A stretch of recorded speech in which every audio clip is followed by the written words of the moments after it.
எப்பவுமே தண்ணிக்கு பஞ்சம் இல்லாத ஏரியா தாங்க. நல்ல ஒரு அருமையான இடம் தான். இந்த வேட டயத்துல இவ்வளோ தண்ணி இருக்குன்னா, எப்பவுமே தண்ணி குறையவே குறையாதுங்க. போர்ல இல்லங்க. இது நேரடியா கிணறுலருந்து ஓடிக்கிட்டு இருக்கு. நெடுங்காமிச்சம் பக்கத்துல பண்ணாங்கமுக்கு பக்கத்துல காவல்காரன்பேட்ல தாங்க இருக்கு. இலவச மின்சாரத்தோட வந்துருதுங்க. இந்த நீர் பிடிப்பான பகுதி தான். தண்ணி பார்த்தீங்கனாலே தெரியும். கிணறு ஃபுல்லா தண்ணி இருக்கு. நல்ல ஒரு அருமையான இடம் தாங்க. இன்வெஸ்ட்மென்ட்டுக்கும், விவசாயத்துக்கும் அம்சமான இடம் தான். இடம் பார்த்தோம்னா கிழமேல் பார்த்தாப்புல இருக்கு. பாதை வந்து வடக்கு பார்த்து இருக்குங்க. நல்ல ஒரு அம்சமான இடம் தாங்க. மிஸ் பண்ணிறாதீங்க. இந்த இடத்தோட மொத்த பரப்பளவு 4 ஏக்கர் தாங்க. இந்த இடத்துக்கு அவங்க கேட்கக்கூடிய விலைன்னு பார்த்தோம்னா, ஒரு சென்ட்டுக்கு ரூ. 20,000 தான் சொல்லியிருக்காங்க. அதுவுமே இறுதி விலைல விலை குறைக்கிறது கொஞ்சம் வாய்ப்பு இருக்கு. நம்ம சேனல புதுசா பார்க்குறவங்க மறக்காம ஃபாலோ பண்ணிக்கங்க. அப்பதான் நாங்க போடக்கூடிய குறைந்த விலை நிலங்கள் உடனுக்குடன் வந்து கிடைக்குங்க.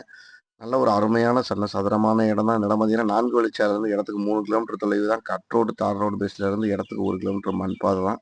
20 அடி ப்ராப்பரா ரெக்கார்டு பாதைங்க. அருமையான இடம் தான். பாதுகாப்பான பகுதி. மீண்டும் ஒரு தகவலுடன் சந்திப்போம். நன்றி.